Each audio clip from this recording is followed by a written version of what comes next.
Fala aí galera, tudo bem com vocês? Aqui quem tá falando é o Mike, esse é meu canal.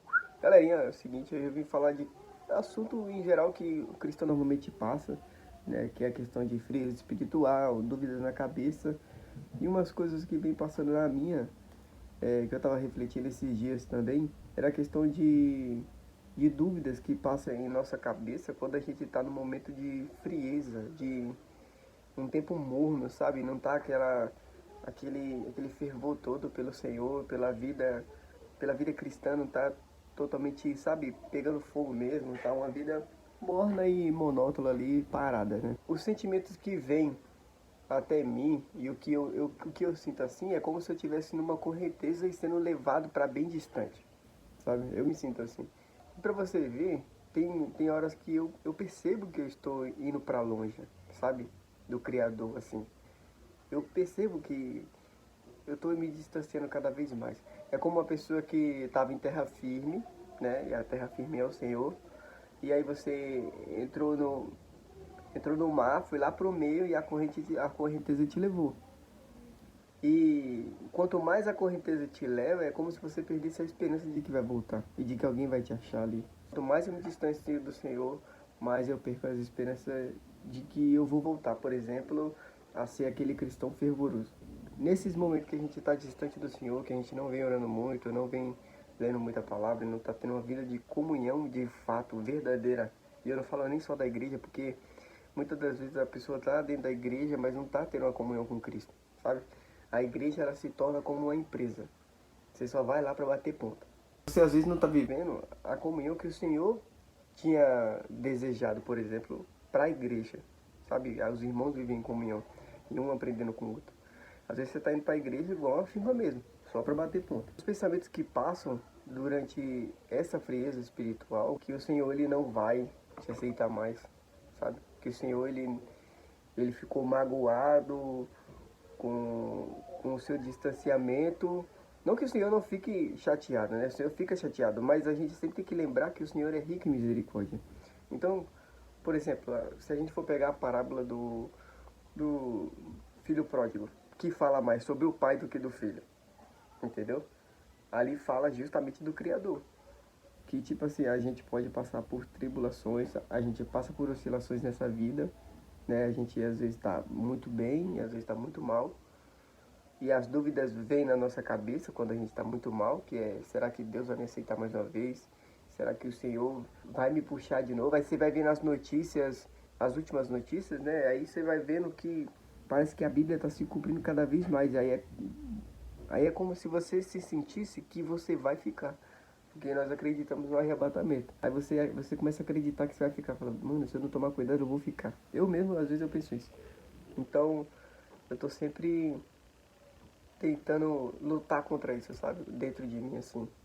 De, não, eu vou me esforçar para orar hoje. Aí, às vezes eu oro 5 minutos, às vezes nem isso, sabe? Às vezes eu oro bem menos. Aí é só pedindo socorro também pro Senhor. E eu acho que é o que a gente devia fazer, a gente como cristão, né?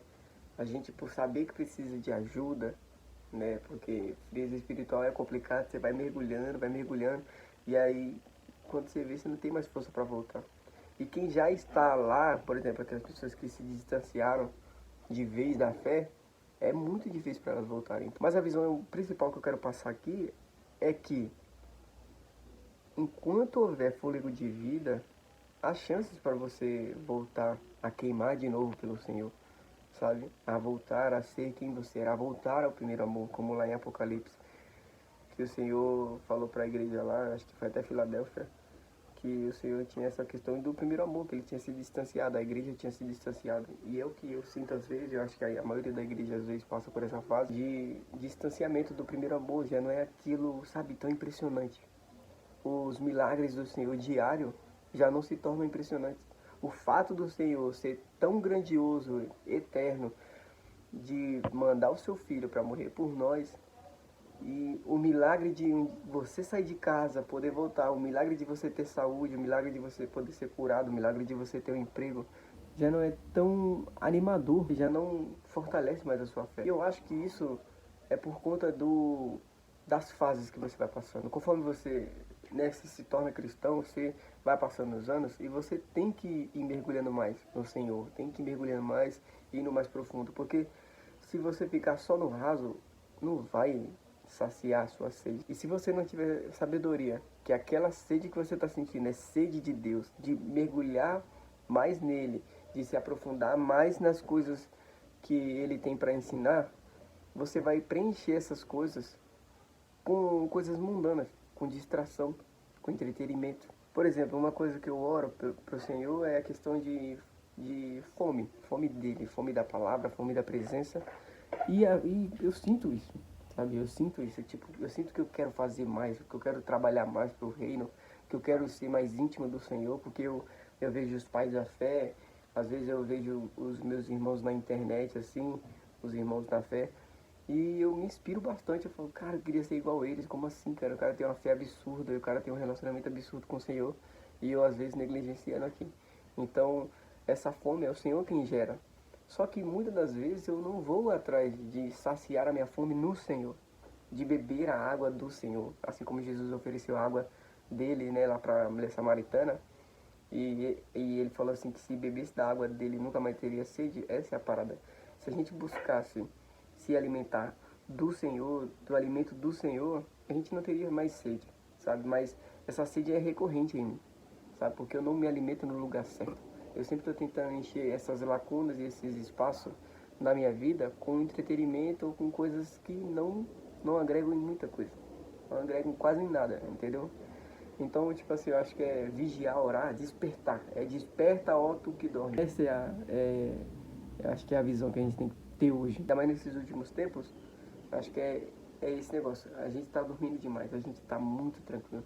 Eu tava conversando com alguns amigos meus e eu tava conversando com eles e eu falei, cara, o Brasil é muito abençoado. O Brasil, Deus tem uma misericórdia muito grande pelo Brasil, porque pode ver, o país em sua parte ali, é um país que o pecado é costume, sabe, é comum.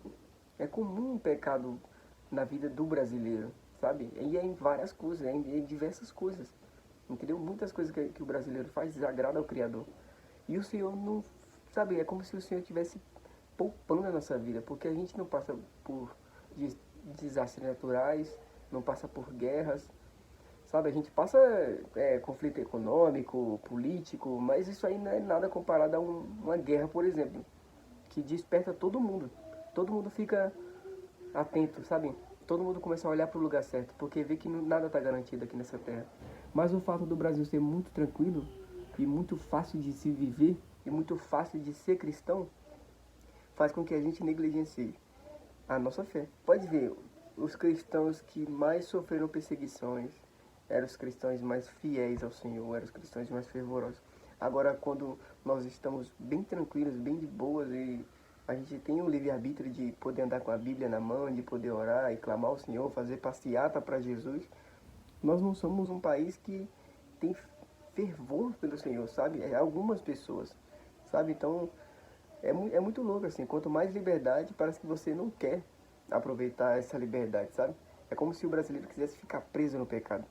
Ele tendo liberdade de poder escolher ficar livre, ele quer ficar preso no pecado, sabe? Então, eu até tava brincando com meu amigo lá, né? Eu falei pra ele assim, pô, eu acho que o Brasil, Deus, ele precisava chacoalhar o Brasil, dar um negócio bem forte mesmo no Brasil, para começar a despertar o povo dele, sabe? Porque os remanescentes fiéis do Senhor parece que estão dormindo, sabe?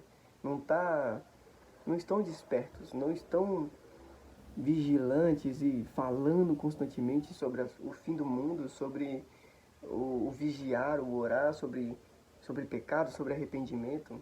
É como se todo mundo estivesse bem de boa, sabe? E os remanescentes fiéis dormindo. Aí é necessário que o Senhor acorde, para que ninguém se perca. E eu aguardo esse momento. Eu até peço ao Senhor que, né, se for possível, que através da dor, às vezes a gente se movimenta. Então, se for possível, o Senhor permitir alguma coisa no Brasil para despertar a galera. Entendeu? Porque se for deixar por conta própria, a gente não vai querer, porque a carne não quer as coisas do Espírito. E a gente está muito mal acostumado. Eu acho que a gente tem a vida muito tranquila aqui.